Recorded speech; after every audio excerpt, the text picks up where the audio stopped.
took me a little moment to realise how to do a live that I'd already pre-done. So yay, I did it. Hello everyone, how are you?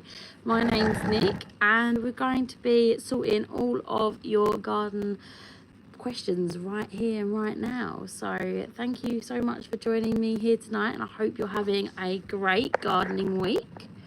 I know I am. Just moving you up here. Hello Joe, how are you? There we go. I've like totally left my phone stand down the allotment, so it's not going well. Good evening. Hello, how are you? So I'm answering all of your gardening questions. If you've got any, let me know, and I'm happy to answer anything that you have burning away gardening wise. Anything vegetable gardening wise is better. Hello Molly, how are you? Where's everyone from? I'm from the UK, obviously. London. So yeah, this week is like probably one of the best weeks from here onwards, because it's when the harvests are coming in. So it's super exciting. Essex, same. I'm just quite like where London comes out and Essex begins, that's where I am. So but yeah, it is one of the best like time of years right now. I don't know if you've guys seen it. All the potatoes are coming in. We've got the garlic coming in. We've got tomatoes coming in.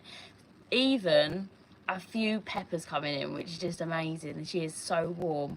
Wow, we're from all over. How's your gardening season this year? Are you finding it difficult because of the lack of rain, or are you finding it super easy, fun?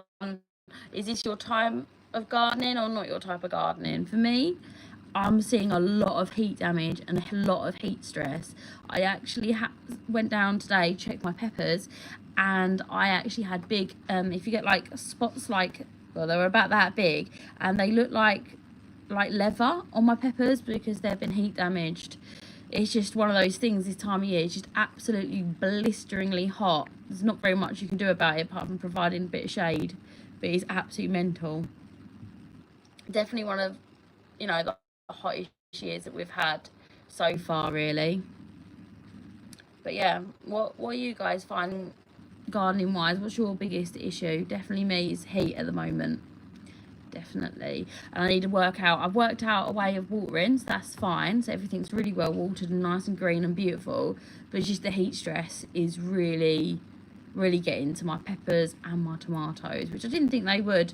I thought they'd be absolutely loving it, but no, they're definitely not. But yeah,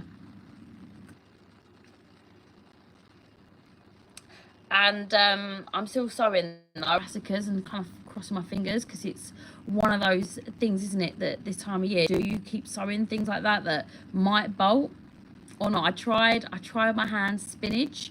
It's not a good time of year for spinach, I have to say. My basil and other things are bolting. Yeah, that's exactly what I was just saying, Molly. My basil isn't bolting, but if your basil does begin to bolt, just really harshly cut it back. So as you have your, I'll show you, right, so if that's your basil, you have like little bits coming out here, cut everything to the last little sets of leaves, and it will stop it from bolting. It's still good, just be really aggressive with it and it won't bolt. So just stop it from bolting. As soon as it bolts, it does have like a stronger flavour, but it isn't too bad. So just really aggressively prune it and it should be okay. My peppers are a bit further behind than yours. Oh really? So they're not quite. How are you up to? Are you up to flowers yet, or is it just lots and lots of leaves? This year I've done too much, not as previous years because of the heat. Yeah, the heat is a killer, man. And next year I want to do runner beans, peas, tomatoes, lettuce, spinach, strawberry. Any advice? Yeah, with the spinach, I would totally say that spinach is a spring crop and it's an autumn crop, but I wouldn't even try to sow it. If it's as hot as it is this year, then there's no hope in, you know, in anywhere that you'll be able to get them through. Strawberries, I think it was you who talked last time about your strawberries being quite small. Am I right? If I remember correctly, my memory is awful. It's just about spacing them out and picking the right variety. I go Cambridge favourites and we get some whoppers, so they're really nice. And tomatoes, the thing is I found about tomatoes, sow them early, then you get a yield right now, which I'm really regretting because I lost my tomatoes, had to redo them this year. Runner beans are easy, just stick them in the ground, let them germinate there. Same for peas. If you have got rodents, you might have to cover them. Rabbits really love them too if you've got rabbits where you are. And lettuce, once again, it's one of them ones that it doesn't like the heat, so try to get somewhere shady or do what I do and pick them young. And cucumbers, the tip for cucumbers would be really well watered. Cucumbers are really good. If you don't water them enough, they taste really bitter, so I have to chop the ends off and try those, and if they are really bitter, I have to throw the whole bunch away. So it is really important to have a lot, like water them, and when you think, yeah, that's enough water, I go back and water them some more. That's how I'm doing it. Any advice for beginners, plot or garden soil? It depends on where you are. If you have soil that you can sow into and grow in, then do that. It's the cheaper option. What you don't want to do is be a new gardener, go out and spend hundreds, even thousands on pots, raised beds, compost, etc., and then be like burnt out from it and feel like you're not getting anything worthwhile. I'd start off real cheap and cheerful and then build up on that. Yes, peppers are flowered now. Amazing. I think just different areas. Yeah, it's amazing. Even up the road, I'm 2 miles away from my allotment here, and honestly, it's a completely, utterly different system. It's amazing. It's so different, right? I've planted my lettuce under a cloth. That is such a really good idea, under an old trampoline. I used to do that too. I used to also use my potato pots to stop the trampoline flying off into the air in the big storms as well. It's really handy. I planted some asparagus crowns this year, lovely, but only one of the 24 seems to come up. They had to started to sprout. I would, if I was you, if I just put some, so I just put some 1-year-old crowns in this year, and honestly looked like nothing was going to happen. They looked absolutely dead as doornail. Give them a little while, keep them really well watered. Depending on where you got them from, if you write to the company and say, look, I bought 24 crowns, only one's come up, they will either send you more product or give you a refund. I find that even the big box stores, they are really good. I had an issue with Marshalls, and I've been buying from Marshalls. I recommend them, they're amazing. And I bought a whole packet of seeds from Marshalls, nothing came up. So I wrote to them like, I've been using your company for years, blah blah blah blah, and they were so nice. They were really apologetic, sent me a new pack, and they were beautiful. So it's always worth reaching out to them.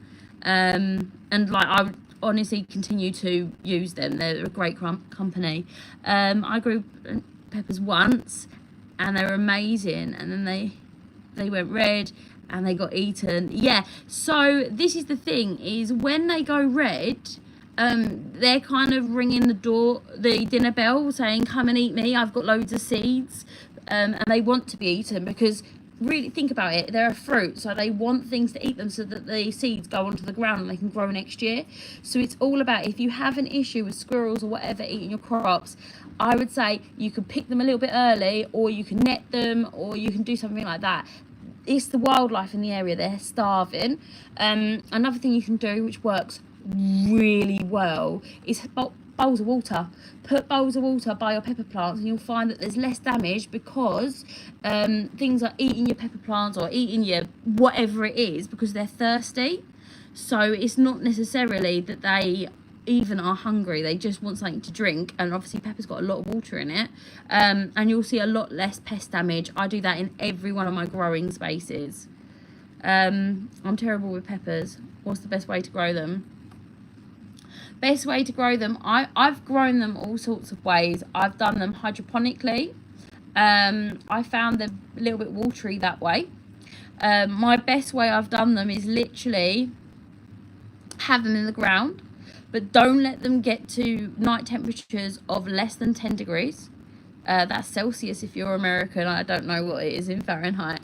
And try as much as you can to keep their roots particularly warm. So don't put mulch all the way over their roots, because they like to be hot.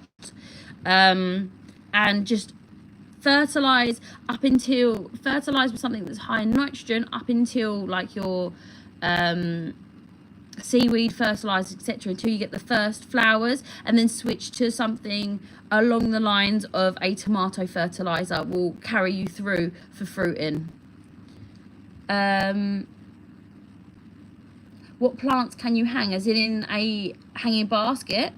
Strawberries do well. You've got things like Tumbling Tom is a really good hanging basket plant. So that will hang down and you can literally pick the tomatoes off, and that's really quite nice and pitchful. Nasturtiums are another one. It's an edible flower. I personally think there's a big difference between edible and actually like eatable, because I really find them very spicy, but they look really nice. I've got some I think they're called trellis. They're so lovely. They literally just trellis down and it's like a curtain of flowers. They look absolutely gorgeous. But even things like peas, anything that trails, you can really make a quite picturesque hanging basket from. I've got those, and I cannot say the word, the Oilers. It's like Ollas, Orlas, I guess, and they're really good for hanging baskets. I'm going to get some hanging baskets next year, and I'm going to put like watering orbs in them so that they stay wet. That'll be a really like good way of doing that, because that's one thing that puts me off of hanging baskets, is the fact you have to continuously water them. What's the best way to rotate crops? So for me personally, so there's been a lot of people looking into crop rotation, and I know Charles Downing has done a lot of experiments with no dig, and he does see that there's not massively a drop in yield if you put compost over the top of your garden patches. So if you have a garden area and you put extra compost on there every year, horse manure, cow manure, homemade compost, whatever it is, right, then you won't necessarily have to crop rotate. But if you want to, and you see that there's pests or whatever, then just follow the crop rotation. And I think I've posted a picture of it on my posts that will go through really well for you. Hello. Could you recommend somewhere your brand grow? Oh, my grow tent. Do you know what, right? This year, my grow tent, we actually chopped up and threw away, because I've had it for, goodness, near on 10 years now, and it got a big hole in the side. So I will be looking into, and when it comes to January, I'll be looking into setting up everything grow tents. I don't remember the brand of it, because that is Bob's forte there. He's the researcher in this operation. I'm just the face. So I will put it all on my what's it called, community page. I'll post what I had and everything like that, the one that I had, but I'm gonna buy a new one this year anyway, because they are so good. Your second one, are they very? No, they are really. So we have this thing here. I live with an electrician, right, and it was when I got a bread maker, he was like, it's gonna cost so much money to run. Anyway, he bought this this little device that you put on the plug, and it tells you how much money the things cost. Anyway, he got these grow lights, everything, set them up. I don't do anything to do with that, because I'd probably drop them all. He set them all up, and it honestly cost pennies, because they're LEDs. It's back when there were halogen bulbs, the ones that used to get hot.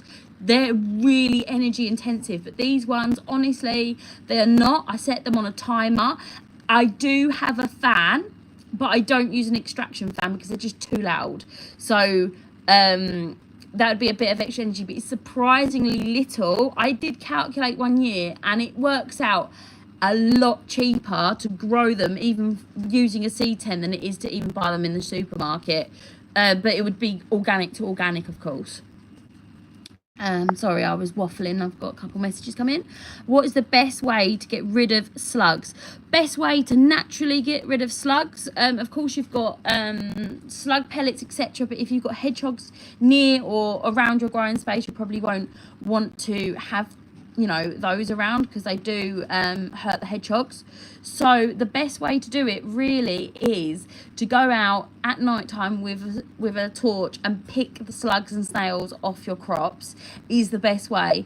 Second best way is putting anything like a flower pot, stick it upside down. The slugs will find their way into there in the daytime, especially now when it's nice and dry, and then you can dispose of them. Another good way is beer traps. If you drink, beer traps are a really great way of getting them. And honestly, just a jar, bury it, but leave a little gap so no critters get in there. Oh, hello Jim. Thanks for dropping in.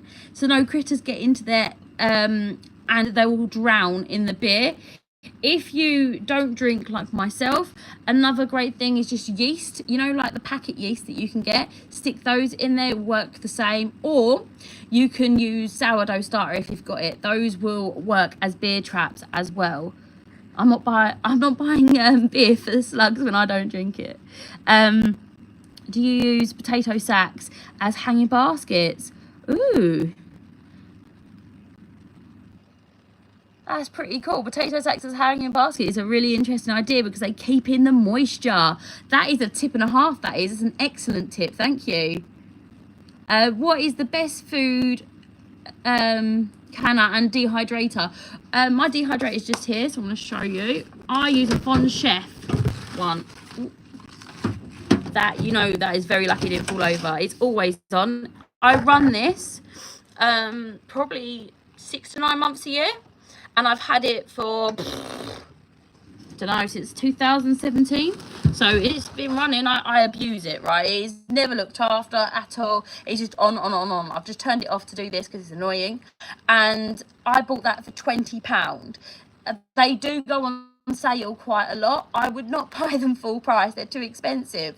So if they do go on sale, snap one up. I got it for 20 quid. It's a Von Chef one. Another one is... what canner? Right, so canners, I would say, if you're starting off on canning, you don't know if you want to start canning, yeah? Start off water bath canning, which is just a pot of water. You might have a big stock pot. If not, get a big stock pot. They go on sale as well, of course, especially around Valentine's Day. I actually got my stock pots for Valentine's Day and I love them. They were actually a present that I love getting kitchen stuff about, like any birthday or Christmas or whatever. So I just use those. I've never actually bought a proper canner yet, and I just use the tops of my canning rings. If you've got canning rings, then I use those. I don't see any around here. I've actually put them away.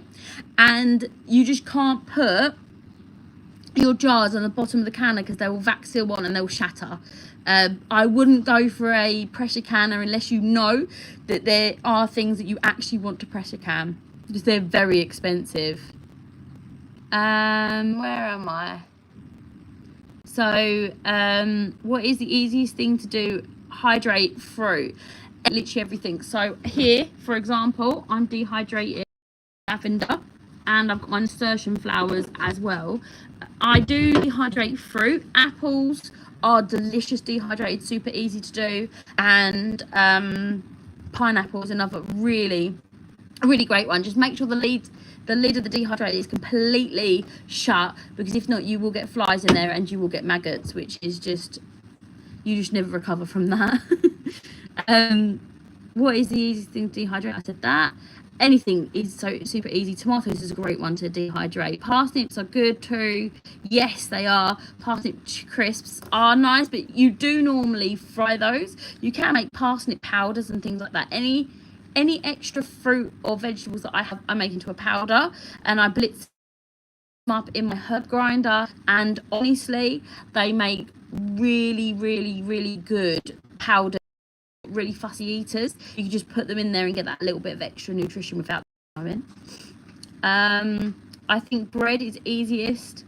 Oh yes, breadcrumbs. I didn't even think of that. It's an excellent one, and there is no better breadcrumbs than sourdough breadcrumbs. They are amazing, but we never get leftover bread. It's not something that happens in this household. How do I store them? I'm assuming you're thinking, you talk about the powder or the canner. It's up there on the shelf somewhere. It stores just normally in the garage because they're too big to have in the house. I have a small kitchen. How do I store the powders? So it depends on how I'm storing them, obviously. So I either mix them with salt and make a, I don't know, celery salt or whatever I'm making. Garlic salt's a nice one as well. And a powder, and I sometimes put them oxygen absorbing packets. I chuck those in there. And that's more of my peace of mind. I've never had any mold or anything like that. I use them within a year. So that's how I do it. But if you see anything fuzzy, if you see any changes in colour, if in doubt, throw it out. That's my motto. What is the best way to can jam? You know, I've always water bath jam. I've always water bathed jam, but I am leaning towards freezing. But I have a lot of freezer space, so I have 2 big chest freezers, 3 standing up freezers, and I have several fridges because obviously we grow a year's worth of food, right? So I'm probably going to freeze mine this year because I find that the flavour changes once you've water bathed them. Am I doing it wrong? You guys can tell me if you've had the same experience. I think you mean dehydrated fruit. Yeah. So yeah, you just stick it in a jar and put a dehydrated fruit. You just stick it in a jar, and you can put one of those oxygen absorbing tabs in it, and they'll store for like a year. So that's the best way that I've found to do it. And then I just use a spoonful of it, like when I'm cooking, like how you would use, for example, tomato puree. I just powder that and I put it into things to thicken it up, and to add like tomato flavour. So if I'm making a bolognese, I put like a couple of tablespoons of that instead of a puree, and it really thickens up soups, etc. That's a really good way to use it, especially if you've got a glut. I think I'm out of questions. But yeah.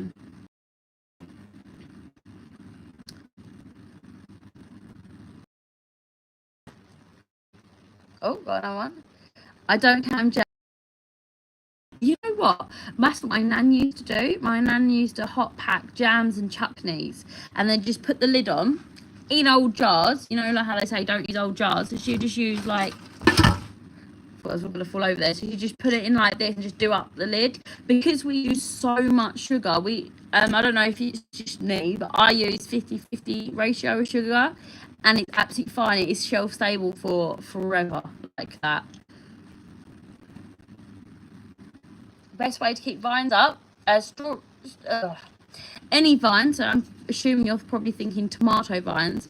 I just use, has to be plastic twine. The normal twine, like the brown one that's made out of twine, it does degrade over the gardening season and does fall apart. I had a friend, she did a beautiful trellis and put it all together with actual twine, and it all fell apart over the gardening season. So yeah, it's one of those ones. That or cable ties. I love cable ties because I can do them all by myself one-handed. So for me, that works out really well, and you can get reusable ones. What you can plant right now: potatoes. For Christmas you can plant right now. Pak choy. You can plant kohlrabi, leek still, carrots. The variety of carrot I'm growing is called Autumn 2. They're really nice, and cabbages. You just need to just make sure that when you're buying seeds, if you're buying them online, click what can I grow now, or if you're at home, if you're at the garden centre, just look at the back of the packet and it will tell you whereabout you can sow up to. There are still so many things, like this cauliflower here you can actually grow, but you can't grow all year round at the moment until October, I think it is. Let me see. I've been thinking about growing some crops in the, oh yes, I remember you saying in the chicken enclosure because of the slugs. Any ideas? It depends how you grow them. So I've done it before, but you do need to like enclose them away from your chickens. Your chickens will happily eat everything that you grow in there. Like, they will be chuffed and they'll eat everything. I don't think there's anything I've found that my chickens won't eat, you know. So they even eat stinging nettles. They're mental. So I would say that you can do it, but I would definitely use some chicken wire to keep them away from it, and try not to get them to perch on top, because if you perch on top, then when they go to the toilet, it will burn your crops, particularly if they're just germinating. But anything you can grow in there, if you're going to grow it for you, then I would go ahead and sow cabbages, because they're going to be really good right now. Cauliflowers, anything cold loving right now. I know it sounds mental because we're like absolutely sweating out, but it's a great time to get those in for overwintering. Oh, do you know, that's a really good idea. Apple and pear trees would be amazing in there. I didn't even think of something like perennial. That would be good. My friend has a what's it called, rosemary bush in there, but they do eat that as well. So I would definitely, if you're going to put in a baby one, I would definitely get one of those like collars. That I've got one on my pear tree that go around it so they don't peck at the leaves too much, but they will keep the pest down. One of my chickens opened my greenhouse got into my greenhouse last year. Oh no, they're terrible. Mine have done it as well. My daughter's put them in my greenhouse and they've dug through and eaten all the germinating peas and all sorts. They are little terrors. They said as well, don't they? They say like, oh, it's okay to put ducks in a vegetable patch. Absolutely are not. They are not. My ducks have eaten all of my vegetables. I tell you that for nothing. Oh, apparently parsley's brilliant slugs. That's interesting. I've never heard that one before, but I've actually growing parsley with my carrots, and my carrots do look really nice, so that could be why they do. So that's exciting. But yeah, I think there's a lot of things that we do that can be works for one person, doesn't work for the others, like the duck thing, because I've found that ducks, honestly, they destroyed all my cabbages one year when I had them in the garden patch at home, so they could clear all the slugs and snails. So it is one of those things, isn't it? But saying that, I never had any slug damage. This is our first year without ducks, and I'm seeing slugs and snails at home. I never did. I never saw any slugs, snails, or butterflies, to be honest, because my ducks would eat them all. And now we don't have them. They are slowly creeping back. You can grow herbs in hot weather, but you usually need to look for shade. Anywhere that's under a tree, or even if you can like put them in pots, windowsills, anything like that, so I'm currently growing sage, that's fine. Thyme, that's fine. And all the perennial ones, they're absolutely loving life. I even have parsley, flat leaf parsley, and I think I have some coriander, and I don't think any of it is bolting yet. Well, I know because I've just seen it, but it's not bolting yet. It literally does depend on how you treat it, and honestly the best thing you can do to stop it from bolting is keep it incredibly well watered. If the more you water it, the easier it is for it not to bolt. If it's stressed, it will bolt. So if you want to keep them in and pick them really heavily. We were talking about basil just before. I have basil in my greenhouse. It looks great and bushy, but I'm literally going through and I'm cutting it all the way back to the like first leaf bud, and then letting that grow on and making it super bushy, because if you give it any opportunity and that little bit of extra energy, it will bolt or go to seed. So I hope that helps anyway. So just keep, everything needs to be well watered at this time of year, sadly. Yeah, you can start them indoors. That's absolutely fine. I'm starting everything outside in the shade. So where obviously this building is, it's shades the garden, part of the garden anyway, for most of the day. And I start all of my seedlings there, and I water them. I baby them. I water them every single day, once or twice a day depending on the weather, and I don't really lose very many seedlings. You just don't want to overwater them because your seeds will rot. So you just make sure you're like lifting them up and thinking to yourself, if it's really like light, then you need to water them. If it's really heavy, you're like, road time. That's what I'm here for. So yeah, right, it's now bedtime, so thank you so much, and I've got to get the little one to bed, so I'll see you next time. Bye. Bye. Thank you. Bye.